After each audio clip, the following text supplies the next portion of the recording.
Most GMP problems do not start with someone doing something obviously wrong. They usually start quietly. A capacity plan that no longer reflects the real workload. A contamination control strategy that exists but does not really drive decisions. A training record that says someone is trained but nobody has checked whether they are actually competent. And that is why these issues matter. Because in GMP, the biggest risks are not always the dramatic ones. Sometimes the biggest risks are the normalized ones. The things that have slowly become accepted because the site is busy, the team is stretched, and everyone is trying to keep the service running. In this episode, we are going to talk through 5 common weak spots we see in GMP and aseptic facilities. Not as criticism, not as a blame exercise, but because these are the areas that can quietly weaken control if they are not actively managed. The 5 areas are capacity planning, contamination control strategy, senior management oversight, internal audit or self-inspection, and training. These topics apply across licensed GMP manufacturing and NHS aseptic services, although the exact expectations will depend on the operating model, the license status, the product type, and the site's own pharmaceutical quality system. The important point is this: GMP is not just about having documents. It is about whether those documents describe a system that is actually working. Let's start with capacity planning. A weak or inaccurate capacity plan is one of the most common operational risks in any busy facility. On the surface, it can look like an operational issue. Too much work, not enough people, too many products, too many late changes. But from a GMP perspective, capacity is a quality issue. If the workload is consistently above what the facility, equipment, systems, and trained staff can safely deliver, then the risk increases, people rush, checks become compressed, cleaning windows get squeezed, deviations take longer to investigate, training gets delayed, maintenance gets pushed back, supervisors spend all day firefighting instead of supervising. That is not just inefficient, it can become a loss of control. A good capacity plan should not simply be a spreadsheet showing how many units can be made in a day. It should reflect real constraints, how many trained people are available, which rooms, isolators, cabinets, lines, or pieces of equipment are available, how long cleaning takes, how long setup takes, how long checks take, what happens when someone is off sick, what happens when a batch fails, what happens when urgent work is added. The weak version is a plan based on hope. The stronger version is a plan based on evidence. If a site says it can produce a certain volume, it needs to understand what that assumption is based on. Otherwise, the plan becomes a target rather than a control. The second weak spot is the contamination control strategy. For sterile and aseptic operations, this is a big one. A contamination control strategy should not be a nice document that sits in a folder for inspection week. It should be the site's joined-up explanation of how contamination is prevented, controlled, monitored, and reviewed. The weak version is a CCS that reads like a list of systems. Clean rooms, gowning, cleaning, environmental monitoring, water, compressed gases, sterilization, disinfection, personnel. That is not enough. Those things are important, but a CCS needs to show how the controls work together. It should explain the logic of the facility and process. It should connect design, people, materials, equipment, cleaning, monitoring, validation, and quality review. A good question to ask is this: if someone reads your CCS, can they understand how your site prevents contamination in real life? Not in theory, not in generic GMP language. In your actual facility, with your actual process, your actual people, and your actual risks. A basic CCS often fails because it is not linked to the shop floor. It does not influence change control. It is not used when reviewing deviations. It does not shape monitoring strategy. It is not updated when new risks appear. That is when it becomes a document, not a strategy. The third weak spot is senior management oversight. This is one of the areas people sometimes underestimate. GMP cannot sit only with QA.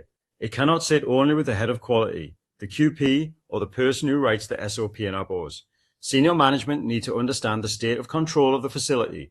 They need visibility of risks, trends, recurring issues, overdue actions, resource constraints, audit findings, training gaps, and quality system performance. Oversight does not mean attending a meeting once a quarter and hearing that everything is broadly fine. It means asking the right questions.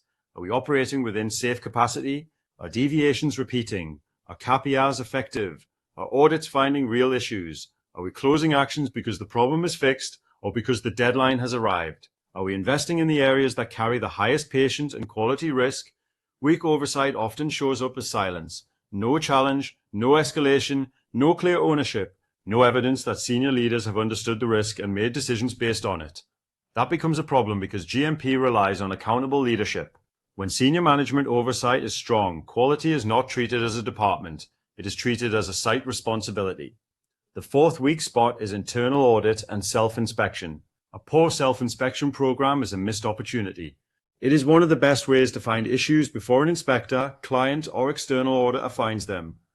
But in weaker systems, self-inspection becomes a calendar exercise. The audit happens because it is due. The checklist is used because it has always been used. The same areas are reviewed in the same way. The findings are low level, the report is polite, the KPIs are generic, and the real system weaknesses remain untouched. That is not effective self-inspection. A strong internal audit program should test whether the system is working. It should look for evidence. It should follow the trail. If a deviation says training was the root cause, go and look at the training system. If environmental monitoring shows repeated alert level excursions, go and look at cleaning, behavior, airflow, interventions, and trend review. If capacity is under pressure, go and look at whether quality activities are being delayed. The value is not in finding fault. The value is in finding risk early enough to do something about it. A site that does not audit itself properly is relying on luck. And luck is not a GMP control. The fifth weak spot is training. Training is one of the most common answers in GMP. Something goes wrong, and the kappa says retrain the staff. But here is the problem. Training is not automatically effective just because someone has read a document. For many GMP tasks, especially in aseptic and sterile environments, competence has to be demonstrated. People need to understand what they are doing, why it matters, what can go wrong, and when to stop and escalate. A weak training system focuses on completion. A strong training system focuses on competence. There is a big difference. Completion means the record says the person has read the SOP. Competence means the organization has evidence that the person can perform the task correctly, consistently, and with the right judgment. This matters because GMP work is full of judgment moments. Do I continue or do I stop? Is this a deviation? Is this contamination risk acceptable? Has this material been transferred correctly? Is this record complete? Should I challenge this? Those decisions depend on understanding, not just attendance. So when we look at these 5 areas together, they are not separate problems. They are connected. Poor capacity planning puts pressure on people. Pressure on people exposes weaknesses in training. Weak training increases deviations. Repeated deviations should be picked up by audit. Audit findings should be escalated through senior management review, and contamination control should be the thread running through all of it. That is why mature GMP systems do not look at these areas in isolation. They join the dots. If you are reviewing your own facility, ask simple but difficult questions. Does our capacity plan reflect reality? Does our CCS actually drive decisions? Can senior management see the true state of control? Does our self-inspection program find meaningful issues? Does our training system prove competence or just record completion? These questions are not about making people feel uncomfortable. They are about protecting patients, protecting product quality, and protecting the people doing the work. Because most teams are not trying to get GMP wrong. Most teams are busy, committed, and doing their best with the systems around them. The job of a good pharmaceutical quality system is to make the right way of working clear, achievable, controlled, and visible. So the takeaway is this.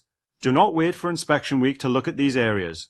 Look at them now, because if these 5 weak spots are controlled, you are not just improving documents. You are strengthening the actual system that protects patients. And that is what GMP is really about.